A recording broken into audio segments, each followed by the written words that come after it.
مساء الخير يا حبايبي، اهلا بيكم. النهارده هنعمل مع بعض القلقاس. هنعمل السلق بتاعه والكزبره، هنعمله بطريقتين اللي تعجبك فيهم اعمليها. انا هعمل بشوربه اللحمه، لكن ممكن تعملي باي شوربه انت عايزاها. هروح اسلق اللحمه وبعد كده ابتدي اعمل معاكم باقي الخطوات. هنا عندي الميه غلت، هبتدي انزل قطع اللحمه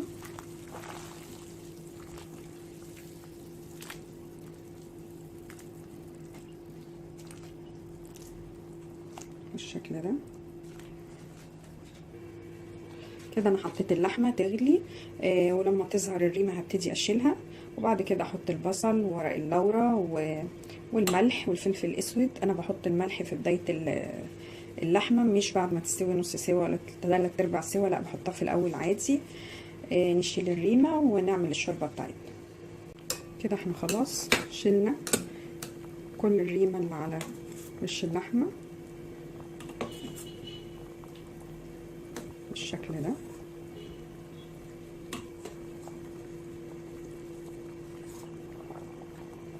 هنبتدي بقى نحط التوابل بتاعتنا والملح. عندي هنا بصل، ورق لورا، وملح وفلفل اسود. احط التوابل دي على اللحمه واشيل لو ريمه ظهرت من الملح والفلفل بالشكل ده. هبتدي اوطي عليها واسيبها لما تستوي براحتها. هنيجي بعد كده للسلق والكزبره. انا قطعتهم بالشكل ده. بنجيب السلق ونشيل الورق اللي هناخده وهنشتغل بيه ونطلعه من الصاج خالص بالشكل ده. مش بناخد الصاج بنرميها وبنستعمل الورق بالشكل ده. والكزبرة برضو هناخد الورق بتاعها كده كده وهنسيب الصاج بالشكل ده، وهنغسلها ونقطع القلقاس ونشوف باقي الطريقة. هنا خلاص انا قطعت القلقاس بس لسه ما غسلتوش، هغسله قبل ما استخدمه على طول. بغسله كذا مره في ميه بس وبدعكه كويس قوي بايديا، واغير الميه كذا مره لحد لما احس ان القلقاسه خشنه ما فيهاش اللزوجه او الماده البيضاء اللي هي بره دي. هنا برضو السلق غسلته ومعاه طبعا الشبت غسلته كويس قوي وحطيته في مصفى نزل ميته. يلا بينا بقى نشوف الطريقتين اللي هنعمل بيهم السلق. الطريقه الاولى هجيب طاسه واحط فيها معلقتين سمنه على النار تسخن، وابتدي انزل بالسلق والشبت بالشكل ده. ما اقلقش من الكميه، كل ده هيصغر خالص ويبتدي يدبل. وهبتدي اقلب فيه هيدبل على طول.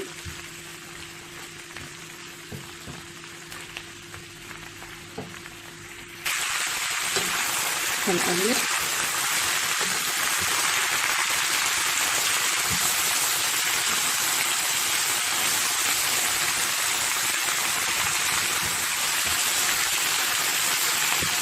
زي ما احنا شايفين كده.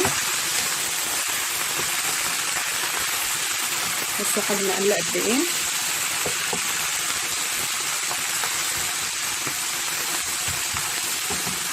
وهفضل هقلب فيه لحد لما ينشف خالص. هو يبتدي بقى ايه ينزل ميه في الطاسه، فهنسيبه لحد لما الميه دي تقل او تتبخر، بس ده بيبان لما تبقى كميه كبيره. لكن هنسيبه لحد لما ينشف ونحس ان هو خلاص كانه نشف ولونه هيبتدي يغمق. هنتابع مع بعض وهنشوف. زي ما احنا شايفين كده حجمهم قل جدا، وهتبتدي يتغير اللون من الاخضر الفاتح للاخضر الغامق كده. طبعا كل شويه بقلب.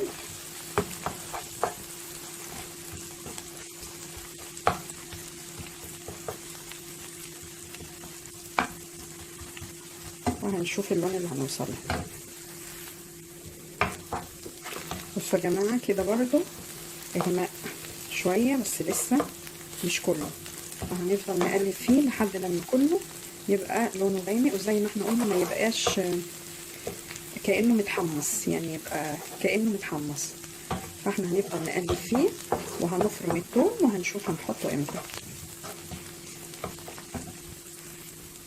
كده انا خلاص وصلت لمرحله ان هو نشف وكأنه مجفف. عايزه اوصل لكم الدرجه اللي وصل لها يعني، ونبتدي نحط الثوم. هنفضل نقلب فيه لحد الثوم ما يبقى لونه ذهبي.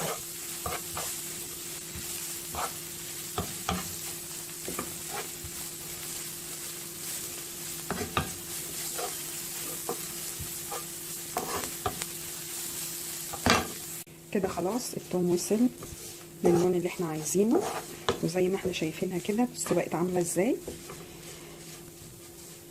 بالشكل ده. هطفي عليها. كده خلاص بعد ما جهزت معانا هبتدي اجيب مفرمه البصل، او لو مش متاح عندي مفرمه البصل او بتقطع قطعه كبيره يعني البصل ممكن اعملها في مطحنه الخلاط. هبتدي احط ده في مفرمه البصل. قبل ما احطه في مفرمه البصل عايزه اسمعكم، بصوا الصوت بتاعه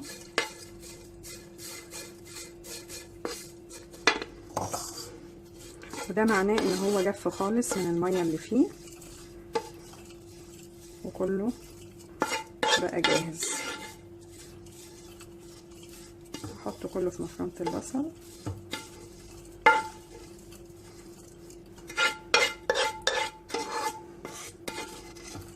بالشكل ده.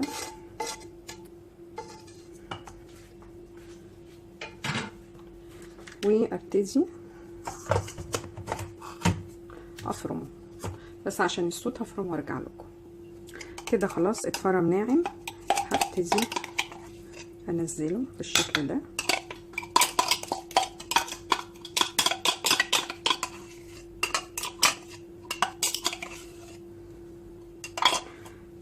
ويلا بينا نجهز الطريقه التانية. عايزه اوريها لكم بس كده.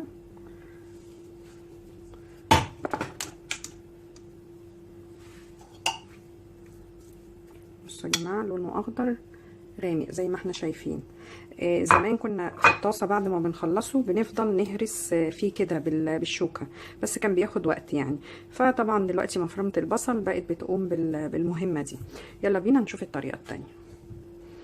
الطريقه التانية اني هفرم السلق والكزبره وهم خضر لسه، هفرمهم في مفرمه البصل، وممكن نعملهم بمخرطه الملوخيه. فانا هفرمهم دلوقتي كلهم وارجع لكم. كده بعد ما فرمته بالشكل ده، وممكن نعمله بالمخرطه. في ناس بتمسك السلق والحاجات دي وتصفيها وتحط الاخضر اللي هينزل من هنا على الشوربه، لكن انا مش بفضل ده. هاخدها زي ما هي واحط طاسه على النار فيها برضو معلقتين سمنه كده. ويلا بينا نشوف الطريقه.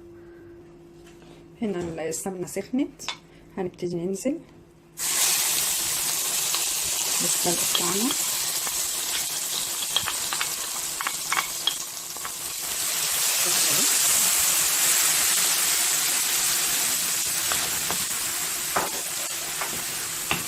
وهنفضل نقلب فيه لحد لما ينشف.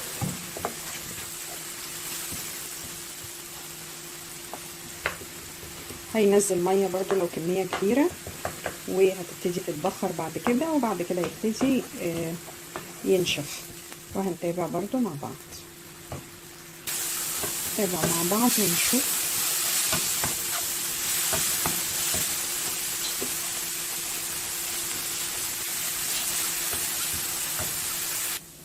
كده خلاص زي ما احنا شايفين بقى مفيهوش اي سوائل ونشف. هبتدي احط الثوم المفروم واقلبه لحد لما لونه يبقى ذهبي.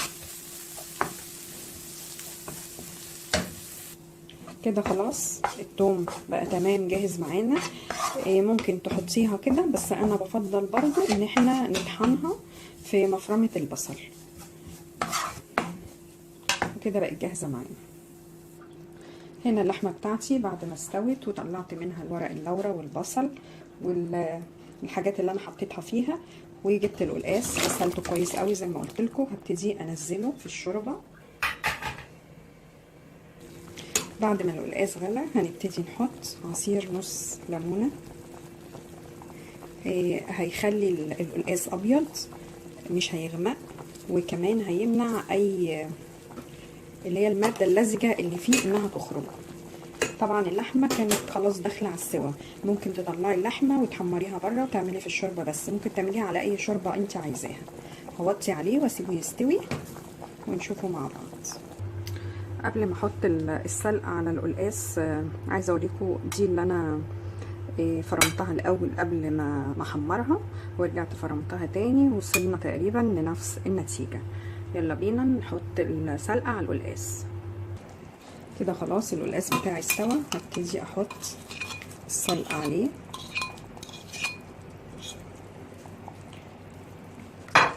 واقلبه.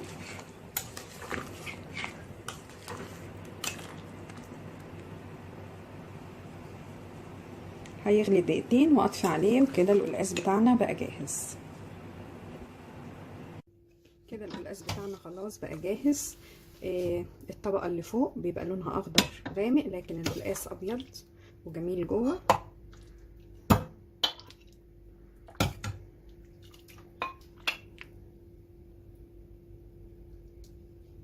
بالشكل ده.